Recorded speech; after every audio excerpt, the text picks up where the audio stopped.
नमस्कार साथियों, आप सभी का श्री एजुकेशनल हब के इस वीडियो में आप सभी दोस्तों का मैं बहुत बहुत स्वागत करता हूं।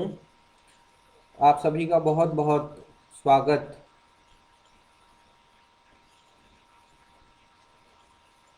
सबसे पहले सभी लोग जो यहाँ आ चुके हैं वो एक बार मुझे बता दें कि आई एम ऑडिएबल। मेरी आवाज़ आ रही है आप लोगों को? मेरी आवाज़ आ रही है क्या? एक बार जो लोग यहाँ पे हैं वो एक बार से मुझे बता दें कि आई एम ऑडिएबल। यस, एक बार आप लोग बताइए कि क्या मेरी आवाज़ आप लोगों तक पहुँच रही है।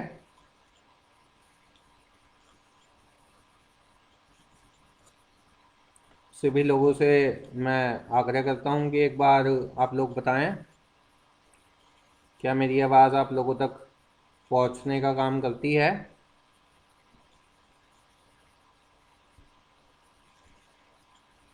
एक बार आप लोग कमेंट करके एक बार बताने का प्रयास कीजिए।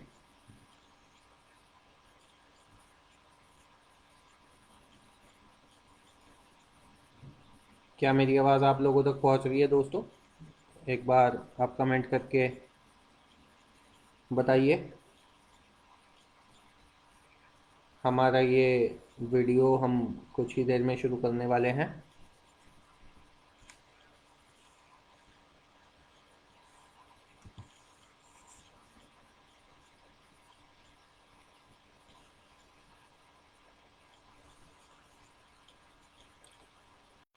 क्या मेरी आवाज़ आप लोगों तक पहुँच रही है दोस्तों? एक बार आप कमेंट करके बताइए। हमारा ये वीडियो हम कुछ ही देर में शुरू करने वाले हैं।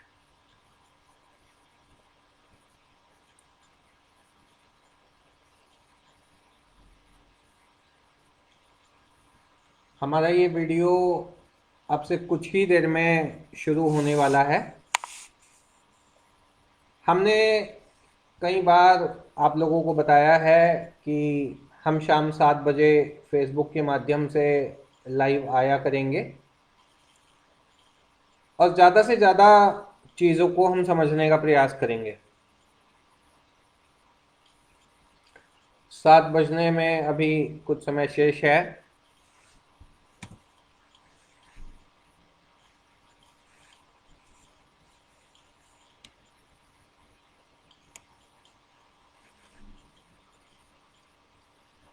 आज हम बहुत सी महत्वपूर्ण जानकारियाँ आप लोगों के साथ साझा करने का काम अपने इस लाइव सेशन के अंतर्गत हम करने का काम करेंगे।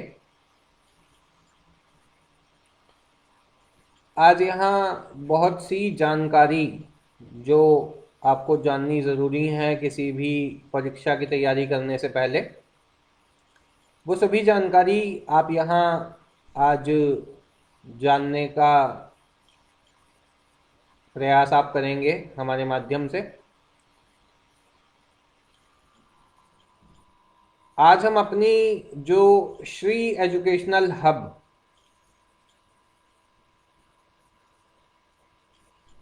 श्री एजुकेशनल हब की वीडियो दोस्तों हमारे द्वारा ये बनाई जा रही है। इस वीडियो के अंदर आज हम अपने एप्लीकेशन के बारे में, इस वेबसाइट के बारे में और इस वेबसाइट पे जो भी कोर्सेज हैं उनके बारे में हम जानने का पूरा प्रयास करेंगे कि आखिर ये किन लोगों को ये कोर्स लेना चाहिए, ये इस कोर्स की उपयोगिता क्या है, इस कोर्स में सिलेक्शन के चांसेस की हम बात करेंगे।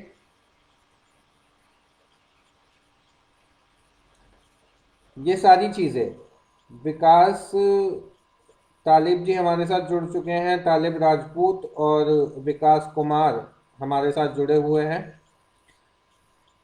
सभी दोस्तों का इस वीडियो में मैं हार्दिक रूप से स्वागत करता हूं अपने लाइव में। कल मुझे काफ़ी लोगों ने इस चीज़ को बताया कि सर आप जो है वाइट बोर्ड के माध्यम से ना पढ़ाएं। काफ़ी लोगों की जो एक तरीके से आप कह लीजिए कमेंट थे कि सर आप जो है इस वीडियो को आप लाइव में जब आते हैं तो लाइव में जब भी आप आए तो आप लेटेस्ट टेक्नोलॉजी का यूज़ करें। लेटेस्ट टेक्नोलॉजी का यूज़ करें आप, तो उस चीज़ को ध्यान में रखते हुए आज हमने यहाँ अलग तरीके की एक प्रस्तुति आप लोगों के लिए हम लेकर के आए हैं। समय हो चला है 2 या 3 मिनट कुछ करीब शेष हैं। जल्दी ही इस लाइव वीडियो की हम शुरुआत करेंगे।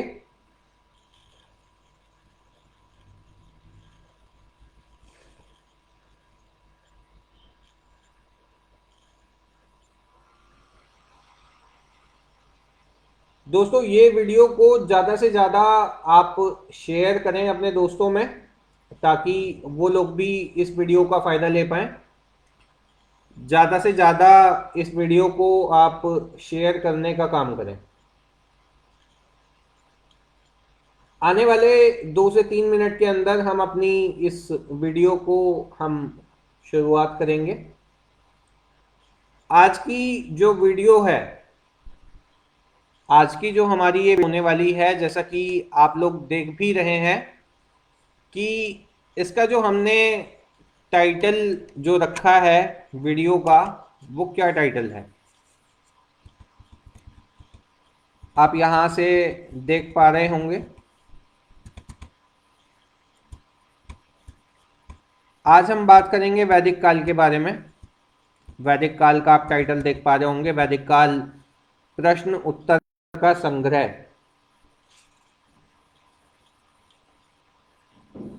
मुझे लगता है कि 7 बज चुके हैं और इस वीडियो को अब शुरू किया जाए। ज़्यादा समय ना लेते हुए इस वीडियो को जो है वो शुरू करने का काम हम करते हैं। तो चलते हैं आज के वैदिक काल प्रश्न उत्तर का संग्रह, जो कि श्री एजुकेशनल हब के फेसबुक पेज पर लाइव आप लोगों के बीच में, आप लोगों की डिमांड पे हम यहाँ उपस्थित हैं। और अब से जितनी भी हमारी जो लाइव वीडियो हुआ करेंगी वो फेसबुक पे इसी तरीके से हम लाइव आया करेंगे। डेली शाम 7 बजे आप लोग तैयार रहा करें। किसी ना किसी एक विशेष टॉपिक को हम उठाएंगे किसी भी सब्जेक्ट से, जो कि सिविल सेवा परीक्षा के लिए उपयोगी सिद्ध हो सकते हैं। तो दोस्तों सबसे पहले वैदिक काल का जो ये प्रश्न उत्तर का संग्रह है, जो हमारा कि अभी काफ़ी लंबा जो क्लास है वो चलने वाला है, करीब 40 से 45 मिनट का ये आपका सेशन होने वाला है। इस सेशन को शुरू करने से पहले हम थोड़ा सा आपको श्री एजुकेशनल हब के बारे में हम बताने का काम करेंगे। दोस्तों हमारी जो वेबसाइट है, जैसा कि आप यहाँ देख सकते हैं स्क्रीन पे, shreeeducationalhub.com, shreeeducationalhub.com, ये जब आप सर्च करते हैं www.shreeeducationalhub.com, तो ये हमारी वेबसाइट है दोस्तों।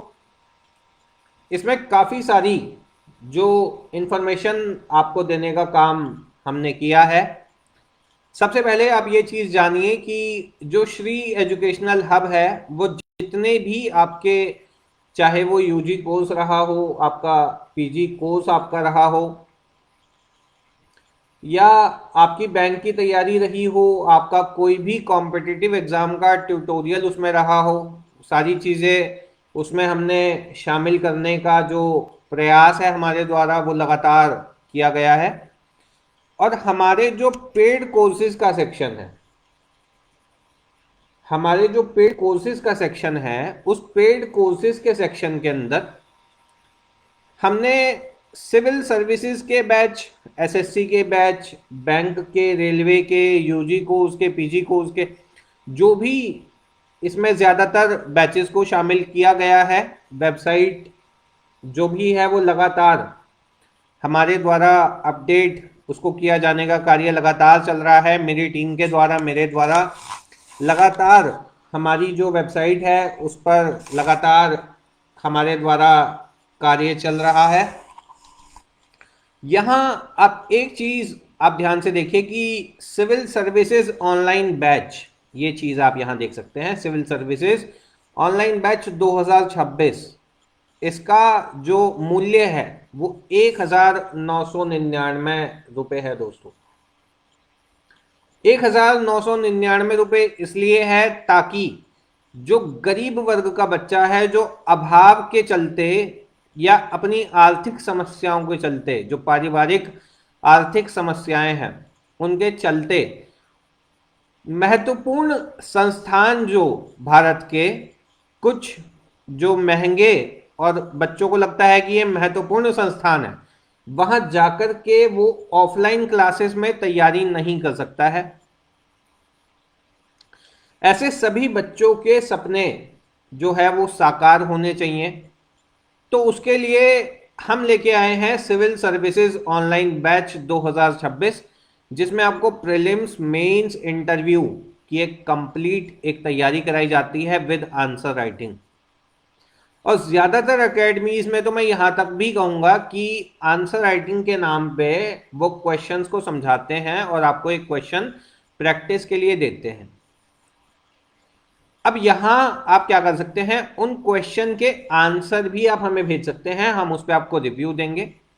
उसको आप कैसे इम्प्रूव कर सकते हैं वो हम बताएंगे, और साथ ही साथ में आपको एक मॉडल क्वेश्चन आंसर कैसे लिखना चाहिए वो चीज़ हम इसमें करने का हमने प्रयास किया है।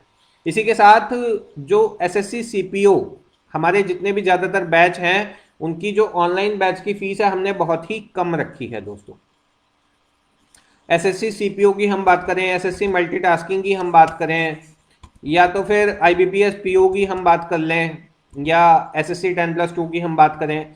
अब आप देखिए एसएससी 10+2 कुल 799 रुपये में, आप कहीं ऑफलाइन क्लासेस भी आप अगर लेंगे तो ऑफलाइन क्लासेस का आपका 500 से 550 रुपये महीने का खर्च आता है, जो कि आपको कोचिंग में देना है। और जो चीज़ें आपको ऑफलाइन क्लासेस में मिलेंगी उन्हीं ऑफलाइन क्लासेस से ज़्यादा चीज़ें हम आपको इस पैक के अंदर देते हैं, और आप इसको अपने टाइम की अवेलेबिलिटी के हिसाब से कहीं भी कितनी भी बार देख सकते हैं। ये चीज़ हमने इसमें लाने का प्रयास किया है। ये जो हमारा सिविल सर्विसेज का दूसरा बैच है ये फाउंडेशन प्लस एडवांस्ड बैच है। एडवांस्ड किस मैनर में कि वहां आपको फाउंडेशन आपकी क्लियर कराई जाती है 2000 रुपये में।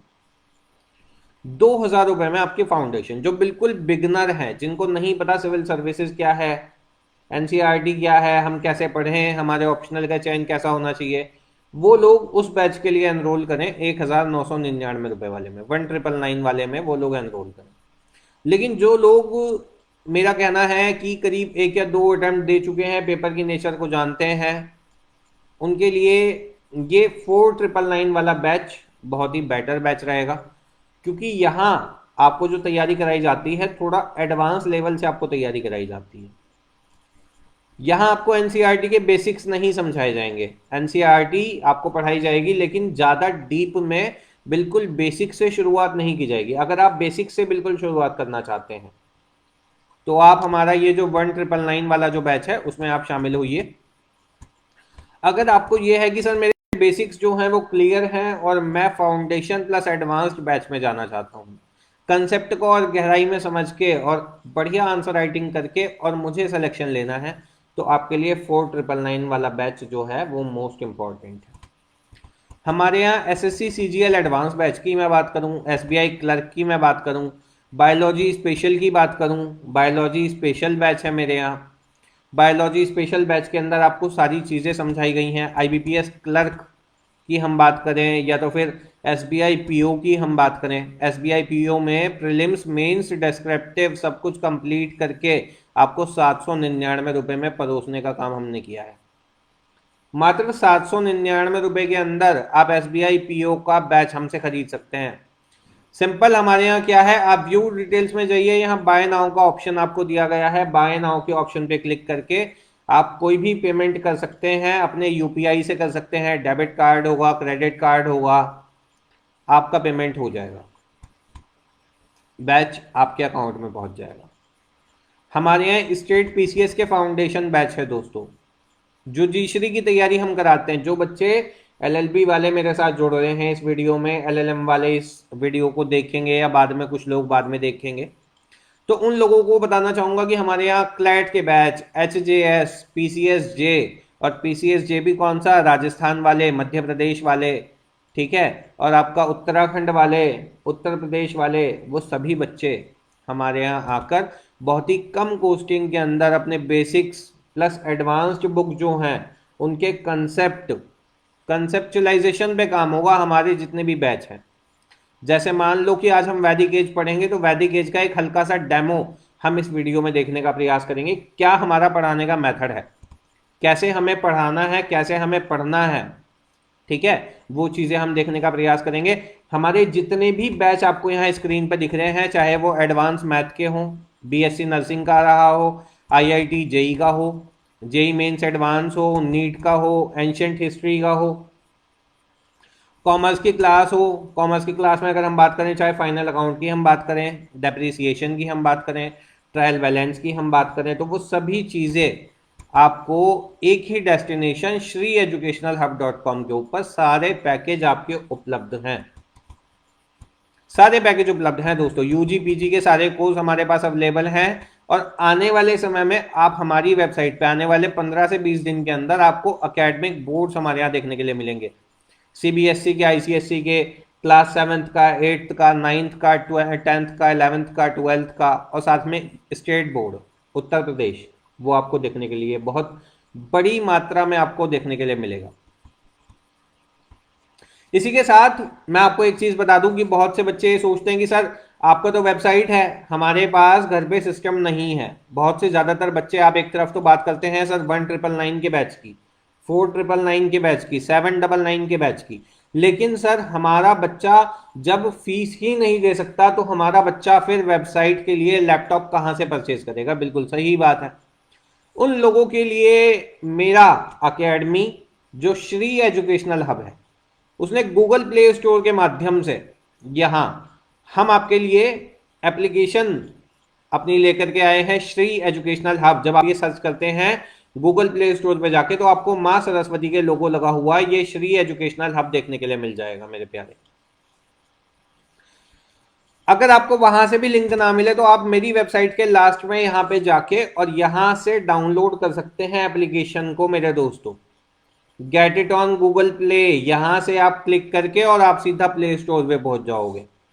अगर आपका एप्पल का फोन है तो आप इस पर क्लिक करो, एप्पल के स्टोर पे पहुंच जाओगे। किसी भी विंडोज में आपको चलाना है, विंडोज का ऑप्शन मेरे यहां दिया गया है। हमारे किसी भी सोशल मीडिया पेज पे आप आना चाहते हैं, चाहे वो फेसबुक हो, यूट्यूब हो, इंस्टाग्राम हो, व्हाट्सएप हो, यहाँ व्हाट्सएप आइकन दिया गया है आपको। आप यहां से भी कनेक्ट नहीं करना चाहते तो ये मेरा व्हाट्सएप नंबर है 7983956371। यहां से आप मुझे कनेक्ट कर सकते हैं। हमारे लोगों को आप ध्यान से देख लीजिए, ये वाला लोगो हमारी एकेडमी का है।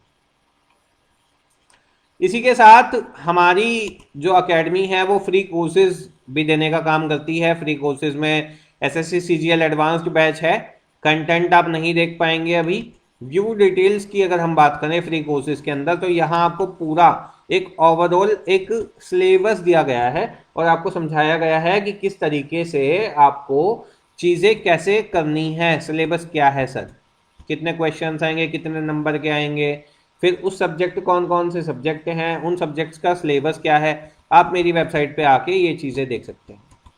ठीक है, 1-to-1 पर्सनल गाइडेंस आपको मिलता है, पर्सनल मेंटरशिप आपको मिलती है, सब चीज़ें आपको मिलेंगी मेरे दोस्तों यहाँ फ्री कोर्सेज के माध्यम से।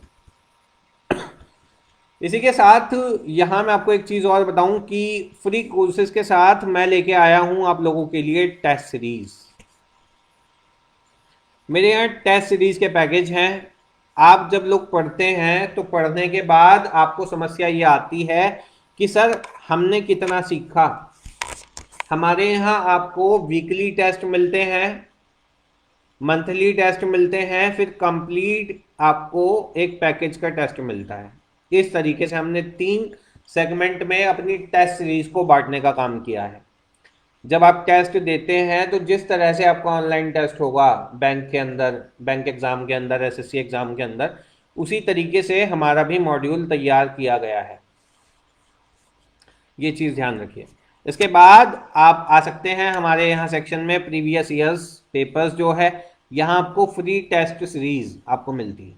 यहाँ से आप व्यू डिटेल में जाके और आप टेस्ट दे पाएंगे। आज ही इसको अब हम अपडेट करा चुके होंगे, नहीं तो कल शाम तक ये अपडेट हो जाएगी। परसों से आप टेस्ट देना शुरू कर सकते हैं, फ्री में टेस्ट है दोस्तों, ठीक है। स्टडी मटेरियल की जब हम बात करें तो स्टडी मटेरियल के लिए यहाँ से आप हमारे पीडीएफ को परचेज कर सकते हैं। अगर आपको सिंधु घाटी सभ्यता का, जैसे ये पीडीएफ है आपका 11 रुपये का पीडीएफ है, तो ये आप बाय नाउ पे क्लिक करके 11 रुपये का पेमेंट करके और आप ये पीडीएफ जो है वो लेने का काम कर सकते हैं। क्विक लिंक्स के माध्यम से यहाँ से आप हमारे कुछ जो चुनिंदा जो बढ़िया वीडियोस हैं, जो बढ़िया वीडियोस है मतलब जो आपके लिए इंफॉर्मेटिव वीडियोस हम बनाने का काम करते हैं, जो आपके लिए इंपॉर्टेंट हो सकते हैं, वो हमारे क्विक लिंक्स के अंदर आपको मिल जाएंगे। स्टोर की जब मैं बात करूं तो स्टोर के अंदर हमारे द्वारा लिखी गई जो पुस्तकें हैं, अभी जैसे मेरे द्वारा एक पुस्तक लिखी गई है, लोकदल की राजनीति, ग्रामीण भारत की आवाज। आप इसको चाहे तो गूगल प्ले स्टोर से भी सर्च कर सकते हैं, आप वहां से भी खरीद सकते हैं। 116 रुपये 82 पैसे करीब इसकी कीमत है और ऑनलाइन ई बुक के फॉर्मेट में ये किताब आपको मिल जाएगी। अगर आप चाहते हैं कि सर मैं इस बुक को यहाँ से परचेज ना करके ऑफलाइन अपने घर मंगाना चाहता हूँ, तो उसकी कॉस्टिंग हमने यहाँ दी है दोस्तों। 280 रुपये की ये पुस्तक है, 50 रुपये आपका करीब शिपिंग चार्जेस है, तो इसका टोटल प्राइस है 330 और 330 रुपये में ये किताब आपके घर पहुंचाने का काम मेरी एकेडमी करती है। ये स्टोर हो गया, ये सारी इंफॉर्मेशन मेरे द्वारा दी गई है। अब शुरुआत करते हैं अपने सेशन की। हमारी वेबसाइट shreeeducationalhub.com पे ये सभी चीज़ें हमने देने का काम किया है और इसमें हम प्राचीन इतिहास की आज हम बात करेंगे। तो प्राचीन इतिहास जो है, एंशिएंट हिस्ट्री, उसमें सबसे पहला जो आपका प्रश्न है वो है वैदिक सभ्यता के 2 मुख्य चरण कौन कौन से हैं। तो ये जो आपका प्रश्न है कि वैदिक सभ्यता के 2 मुख्य चरण कौन कौन से हैं, इसका एक करेक्ट आंसर है कि ऋग्वैदिक काल या पूर्व वैदिक काल। जो लोग, ये एक डेमो वीडियो है, आपको टेस्ट सीरीज का हम तरीका बता रहे हैं कि किस तरीके से आपको ये चीजें करनी है, ठीक है, आपको किस तरीके से हम समझाएंगे। तो वैदिक सभ्यता के 2 मुख्य चरण कौन कौन से हैं। जिन लोगों ने मेरा वीडियो देखा है क्लास का या जो हमारे पेड बैच में शामिल हैं, उन्होंने पूरा इसका कोर्स का तरीका देखा है, क्या हमने पढ़ाया है, कैसे हमने पढ़ाया है और उसकी टेस्ट सीरीज किस तरीके से हमने समझाया है। आपको एक डेमो लेक्चर हम देना चाह रहे हैं कि वैदिक सभ्यता के 2 मुख्य चरण कौन से हैं। तो वैदिक सभ्यता के देखिए 2 मुख्य चरण कौन कौन से हैं। पहला है ऋग्वैदिक काल, ऋग्वैदिक काल बोलते हैं, और दूसरा है उत्तर वैदिक काल। यहाँ आप देख सकते हैं ऋग्वैदिक काल या पूर्व वैदिक काल, इसको बोलने का काम हमारे द्वारा किया जाता है। ऋग्वैदिक काल या पूर्व वैदिक काल, जिसका टाइम पीरियड जो था वो 1500 से लेके 1000 ईस्वी तक का यहाँ रहा था, 1500 से 1000 ईस्वी पूर्व।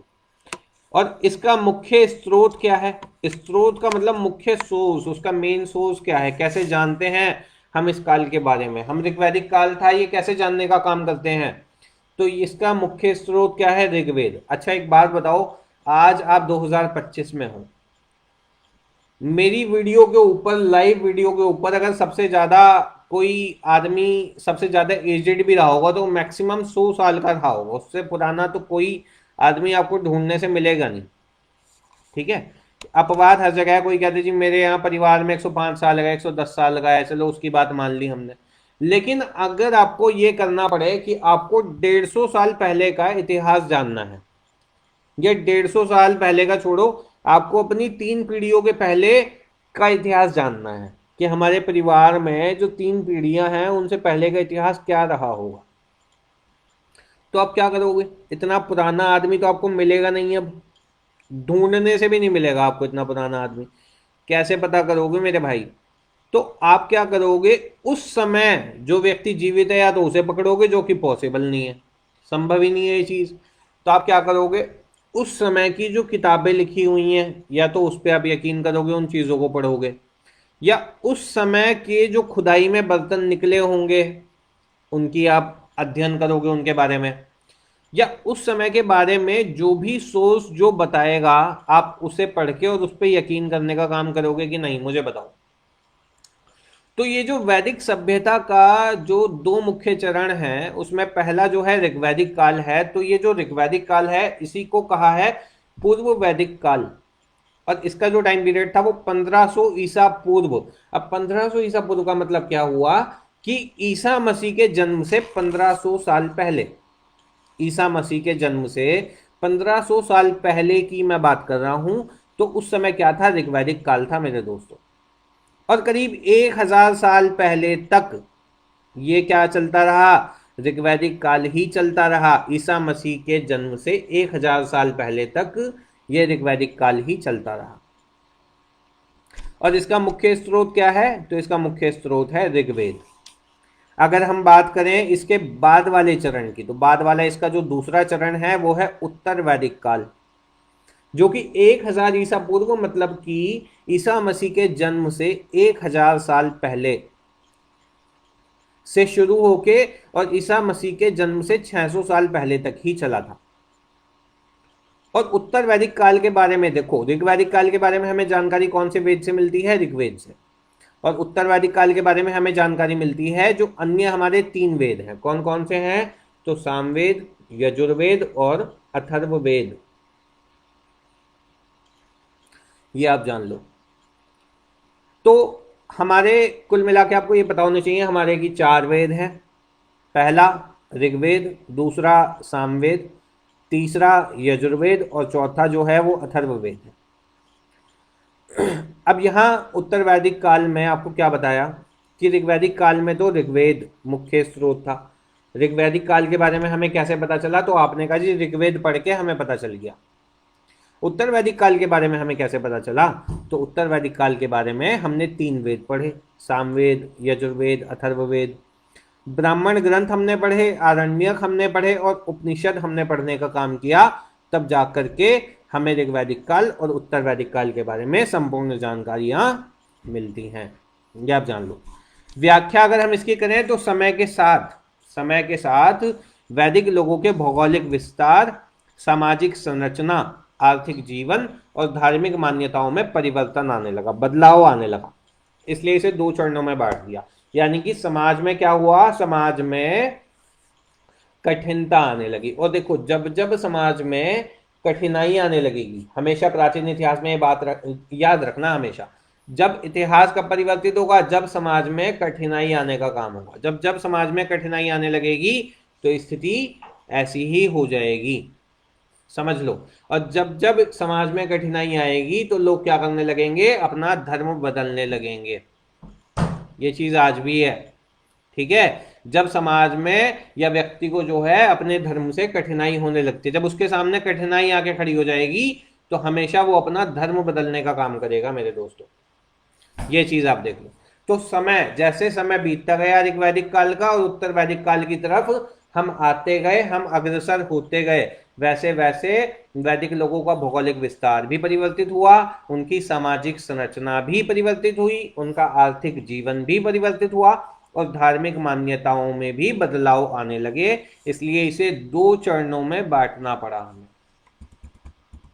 चलते हैं अपने अगले प्रश्न की तरफ। हमारा अगला प्रश्न है दोस्तों, वैदिक सभ्यता का मूल निवास स्थान कहाँ था। अब देखिए ये जो प्रश्न है, आपको ये प्रश्न स्क्रीन पे दिख रहा है कि वैदिक सभ्यता का मूल निवास स्थान कहाँ था।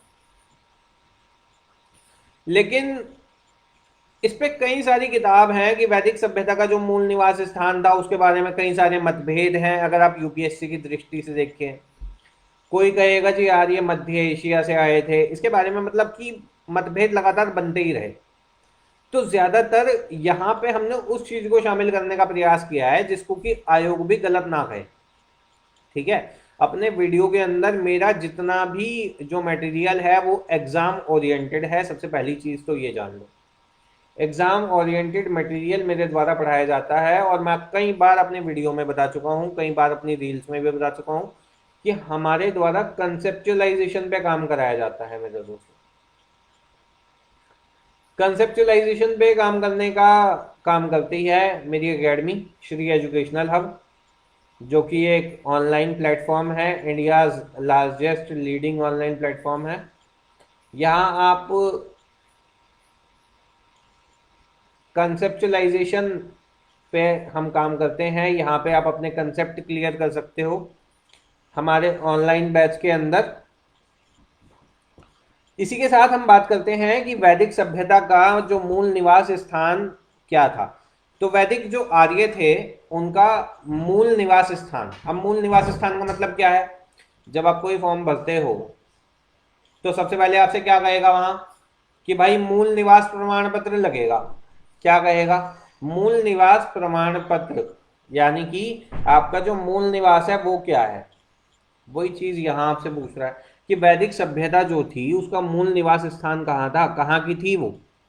तो वैदिक आर्यों का जो मूल निवास स्थान था वो कौन सा माना गया है? सप्त सिंधु प्रदेश। सप्त सिंधु प्रदेश मानने का काम किया गया। सप्त सिंधु प्रदेश का मतलब क्या हुआ? 7 नदियों का जो भूभाग है, भू मतलब धरती, तो 7 नदियों का जो धरती का भाग है वो माना जाता है वैदिक आर्यों का मूल निवास स्थान, जो मुख्यतः कहाँ है? जो वर्तमान पंजाब है। वर्तमान पूरे पंजाब की मैं बात कर रहा हूं, चाहे वो भारत की मैं बात करूं या मैं पूरे पाकिस्तान की मैं बात करूं। ठीक है, तो पंजाब, क्योंकि पंजाब का कुछ हिस्सा पाकिस्तान की तरफ है और कुछ हिस्सा भारत की तरफ है, तो मैं पूरे पंजाब की बात कर रहा हूं इंक्लूडिंग भारत और पाकिस्तान मिला के, और अफगानिस्तान के भी कुछ हिस्सों में फैला था। ठीक है, तो ये जो 7 नदियों का भूभाग है उसकी मैंने बात की कि 7 नदियों का जो भूभाग है, जो 7 नदियों का भाग है वो जो आज का भारत, पाकिस्तान और अफगानिस्तान का जो क्षेत्र है उसमें फैला हुआ था। व्याख्या की अगर मैं बात करूं तो ऋग्वेद में सिंधु नदी के अलावा सरस्वती, शत्रुदी जिसको सतलज बोलते हैं, विपाशा, ठीक है, जो इनके संस्कृत नाम थे, विपाशा व्यास नदी को कहा गया है, परूषणी रावी नदी को कहा गया है, अस्किनी चेनाब नदी को कहा गया है, और वितस्ता झेलम नदियों का उल्लेख मिलता है, जो सिंधु की जो सहायक नदियां हैं। अब देखिए सरस्वती जिसको घग्गर नदी बोला गया है, यहाँ ध्यान रखिए, सरस्वती जो घग्गर नदी जिसको कहा गया है, ये क्या है? वर्तमान में ये विलुप्त हो गई है। जब मेरी ज्योग्राफी की जो मैं क्लास है, तो जब मैं उसमें अरावली पर्वत श्रृंखला का जब मैं बात करूंगा, पंजाब हरियाणा के मैदान की मैं बात करूंगा, तो वहां विस्तार से मैंने बताया कि सरस्वती जो नदी है, घग्गर नदी, जो कि संस्कृत में इसका उल्लेख मिलता है वेदों में घग्गर के नाम से, तो ये नदी क्यों विलुप्त हो गई वर्तमान में, उसके बारे में वो हम बात करेंगे वहां। तो ऋग्वेद में सिंधु नदी के अलावा सरस्वती, सतलज, व्यास, रावी, चेनाब और झेलम जैसी नदियों का उल्लेख मिलता है। ये सभी सिंधु की सहायक नदियां हैं और 5 नदियां हैं ये। तो 5 नदियों के क्षेत्र में बसा, यानी कि पंजाब, पंज प्लस आब, मतलब कि आब का मतलब पानी, पंज का मतलब 5, तो 5 तरह के पानी। ठीक है, इसका मतलब हुआ आपका पंजाब। चलते हैं अपने तीसरे प्रश्न की तरफ। वैदिक साहित्य को किस भाषा में लिखा गया था? अब आप लोग सभी जानते हैं कि जो वैदिक साहित्य है, वैदिक साहित्य मतलब कि वेद, वेदांग, आरण्यक, उपनिषद, जितनी भी ये सब रचनाएं की गई हैं मेरे दोस्तों, वो सब संस्कृत भाषा में लिखा गया है, और विशेष रूप से वैदिक संस्कृत में। इंपॉर्टेंट है, ध्यान रखिएगा। व्याख्या की अगर हम बात करें तो ये संस्कृत का प्राचीनतम रूप है। संस्कृत भाषा का भी जो सबसे प्राचीनतम रूप है वो है वैदिक संस्कृत, और ये शास्त्रीय संस्कृत से कुछ भिन्न है। वैदिक संस्कृत अलग है और शास्त्रीय संस्कृत अलग है।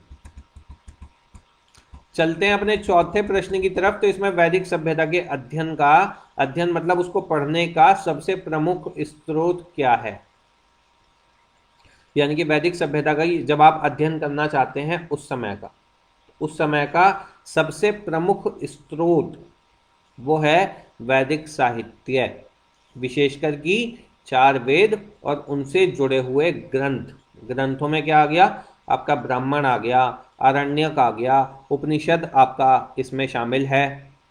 व्याख्या की अगर हम बात करें तो पुरातात्विक साक्ष्य कम मिलने के कारण साहित्यिक स्रोत ही प्रमुख आधार हैं। पुरातात्विक साक्ष्य क्या है? पुरातात्विक साक्ष्य वे हैं जो कि आपको खुदाई में मिलते हैं। पुरातात्विक साक्ष्य, ठीक है, जो आर्कियोलॉजिकल सर्वे ऑफ इंडिया की खुदाई होती है। अब जैसे वहाँ संभल की बावड़ी मिली उत्तर प्रदेश में, ठीक है, उत्तर प्रदेश के अंदर संभल की बावड़ी मिली, तो वहाँ खुदाई में पता नहीं क्या क्या सामान मिला। तो वो सब क्या है? वो सब पुरातात्विक साक्ष्य हैं मेरे दोस्तों। जो भी मूर्तियाँ मिली, जो भी कंगन मिले या जो भी आपके बर्तन मिले, वो सब पुरातात्विक साक्ष्यों के अंतर्गत आते हैं। और साहित्यिक स्रोत क्या है? साहित्य, ये सब हम साहित्य ही तो पढ़ रहे हैं। आपका यूपीएससी क्लियर करने का जो माध्यम है वो क्या है? साहित्यिक स्रोत, विषयों के, संबंधित विषयों के साहित्यिक स्रोत आपने पढ़े तब जाके आपका काम हुआ, आपका एग्जाम क्लियर हुआ, ठीक है। तो साहित्यिक स्रोत और पुरातात्विक साक्ष्य के बीच में ये डिफरेंस है। इस तरीके से आपको समझ के चीज़ों को चलना है, तब जाके आपका ये एग्जाम क्लियर होगा। चलते हैं अपने अगले प्रश्न की तरफ कि वैदिक काल की तिथि निर्धारित करने में किसकी महत्वपूर्ण भूमिका है। ये जो आप 1500 से 1000 ईसा पूर्व, 1000 ईसा पूर्व से 600 ईसा पूर्व, ये तय किसने किया? किसकी महत्वपूर्ण भूमिका है? तो वैदिक काल की तिथि निर्धारित करने में भाषा वैज्ञानिक विश्लेषण और खगोलीय उल्लेख की महत्वपूर्ण भूमिका है। खगोलीय, ठीक है, ये खगोलीय पिंड आपके कौन कौन से हैं, ठीक है, कमेंट में मुझे लिख के बताओ खगोलीय पिंड कौन कौन से हैं, किस किस को खगोलीय पिंड कहा जाता है। इसकी व्याख्या अगर हम करें तो वैदिक संस्कृत और अन्य इंडो यूरोपीय भाषाओं की तुलना और वेदों में मिले खगोलीय घटनाओं जैसे ऋग्वेद में कृतिका नक्षत्र का उल्लेख आदि के आधार पर समय का अनुमान लगाने का कार्य किया जाता था। 4 वेद कौन कौन से हैं इसकी हम बात कर ही चुके हैं, बहुत ही बेसिक सा क्वेश्चन है, ये सभी जानते हैं कि 4 वेद हैं, ऋग्वेद, सामवेद, यजुर्वेद और अथर्ववेद। और यहाँ एक चीज इनको बता दें, अगर हम चारों वेद को इकट्ठा कहें कि इकट्ठा हम किस नाम से संबोधित कर सकते हैं, तो इनको संहिता कहा गया है। इन्हें सम्मिलित रूप से संहिता भी कहा जाता है। ये चीज मैंने यहाँ नोट भी करी है कि इन्हें सम्मिलित रूप से संहिता कहा जाता है। अब आपसे पूछे कि सबसे प्राचीन वेद कौन सा है, सबसे प्राचीन वेद कौन सा है? तो ऋग्वेद सबसे प्राचीन वेद है। ऋग्वेद क्या है? सबसे प्राचीन वेद है। इसे मानव जाति का सबसे पुराना धर्म ग्रंथ भी माना जाता है। क्या समझा जाता है इसे? मानव जाति का सबसे पुराना धर्म ग्रंथ माना जाता है ऋग्वेद, ठीक है। अगला आपका प्रश्न है कि ऋग्वेद में कितने मंडल मतलब कितने अध्याय और सूक्त हैं। सूक्त मतलब अच्छी बातें, ठीक है, सूक्त मतलब संस्कृत के सूक्त, ठीक है। तो ऋग्वेद में 10 मंडल और 1028 सूक्त हैं, ठीक है। इसमें लगभग 10,600 ऋचाएं हैं, ऋचाएं मतलब कि मंत्र, और 2 सूक्त हैं, देवी सूक्त और पुरुष सूक्त, विशेष रूप से महत्वपूर्ण है। देखिए ये सब जो इन्फॉर्मेशन आप कहोगे सर हमने तो पहले कभी सुना नहीं, हमने तो पहले कभी पढ़ा नहीं, इसीलिए तो श्री एजुकेशनल हब आपके लिए लाए हैं ये सारी इंफॉर्मेशन, ताकि आप परीक्षा में आप बेहतर कर पाएं, चीज़ों को डीपली एनालिसिस कर पाएं, क्योंकि आपका जो अध्ययन है वो इतना भी सामान्य नहीं होना चाहिए कि आप वहां प्रश्नों को बना ही ना पाएं। सामान्य अध्ययन तो जरूर है, लेकिन सामान्य अध्ययन इतना भी सामान्य ना हो कि आप वहां प्रश्नों को बनाने में असमर्थता महसूस करें। इसीलिए जो हमारा एग्जाम का जो हमारा मटेरियल है वो एग्जाम ओरिएंटेड मटेरियल है दोस्तों, और यहाँ बहुत कम चार्जेस के अंदर और बहुत अच्छी सर्विसेज के साथ आप अच्छी अपनी तैयारी को एक मुकाम तक ले जा सकते हैं। चलते हैं अगले प्रश्न की तरफ। अगला प्रश्न है, ऋग्वेद का 9वां मंडल किस देवता को समर्पित है? ऋग्वेद का 9वां मंडल है सोम देवता को समर्पित। सोम देवता, ऋग्वेद का जो 9वां मंडल है हमारा वो सोम देवता को समर्पित है। और सोम क्या है? एक मादक पौधे और उसके देवता दोनों को कहा गया है। इस मंडल में, 9वें मंडल में, किस मंडल की बात हो रही है? 9वें मंडल की। तो 9वें मंडल में सोमरस के निष्पादन और उसकी स्तुति के मंत्र हैं, इंपॉर्टेंट है। बात अगर करें 10वें प्रश्न की, तो यहां आपका 10वां प्रश्न है कि पुरुष सूक्त किस वेद में मिलता है? पुरुष सूक्त किस वेद में मिलता है? तो पुरुष सूक्त जो है आपका वो ऋग्वेद के 10वें मंडल में मिलता है। इस सूक्त में क्या है? इस सूक्त में वर्ण व्यवस्था, वैदिक काल में वर्ण व्यवस्था निहित थी। तो वर्ण व्यवस्था में आपके 4 वर्ण बताए गए थे। कौन कौन से थे वो वर्ण? तो हम बात करेंगे ब्राह्मण, क्षत्रिय, वैश्य और शूद्र।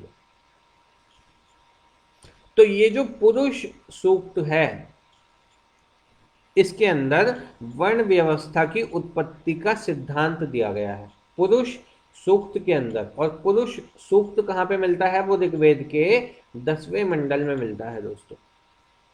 तो अगर मैं कहूं कि हमारी जो वर्ण व्यवस्था है कहाँ है, कहाँ उसके बारे में लिखा है, तो ऋग्वेद में लिखा है। ऋग्वेद में किस जगह लिखा है? ऋग्वेद के 10वें मंडल में जो पुरुष सूक्त लिखा है, जो पुरुष सूक्त है वहां इसका वर्णन है। और इसकी उत्पत्ति कैसे हुई, उस उत्पत्ति का सिद्धांत यहां आपको दिया गया है। बात करें 11वें प्रश्न की, तो सामवेद को किसकी पुस्तक कहा जाता है? सामवेद को संगीत की पुस्तक कहा जाता है दोस्तों। इसमें अधिकांश जो मंत्र हैं सामवेद में वो ऋग्वेद से लिए गए हैं, ठीक है, लेकिन उन्हें संगीतमयी स्वरों में गाने के लिए व्यवस्थित भी किया गया है। संगीतमयी स्वरों में गाने के लिए व्यवस्थित करने का काम जो है वो किया गया है। अगला प्रश्न है आपका कि यजुर्वेद किस प्रकार के कर्मकांड से संबंधित है? इसका आंसर है यजुर्वेद यज्ञों और बलि संबंधी कर्मकांड जो कि मंत्रों और विधियों से संबंधित है। इस प्रकार के कर्मकांड से संबंधित है, यानी कि इसमें मंत्र जो यज्ञ के मंत्र हैं, मंत्र कैसे? जो यज्ञ के मंत्र हैं वो मंत्र हैं और उनकी विधियां, कि इस यज्ञ की विधि क्या है, उन सभी का वर्णन कहाँ शामिल है? यजुर्वेद में। और बलि संबंधी जितने कर्मकांड हैं वो भी यजुर्वेद में आपको पढ़ने के लिए मिलते हैं। अब बात ये करें कि ये जो यजुर्वेद है, क्योंकि आपने देखा जो सामवेद है वो तो आपका सामवेद जो है संगीत के लिए जाना जाएगा, लेकिन जब हम बात करें यजुर्वेद की तो यजुर्वेद आपसे पूछा जाएगा कि ये गद्य में है या पद्य में है। तो ये दोनों में लिखा गया है। यजुर्वेद एकमात्र वेद है जो गद्य और पद्य दोनों में लिखा गया है, और इसके 2 भाग हैं, शुक्ल यजुर्वेद और कृष्ण यजुर्वेद, ठीक है। ये क्वेश्चन आपसे पूछा जाता है कि यजुर्वेद के 2 पार्ट कौन कौन से। इस तरह के प्रश्न आपको कथन कारण में आ सकते हैं, ध्यान रखिएगा। अगला आपका प्रश्न है, अथर्ववेद की प्रकृति क्या है?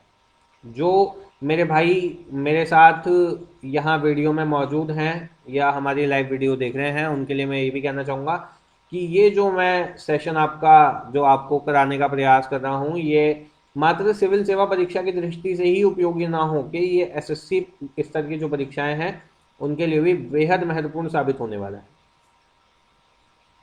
चलते हैं अगले प्रश्न की तरफ कि अथर्ववेद की प्रकृति क्या है।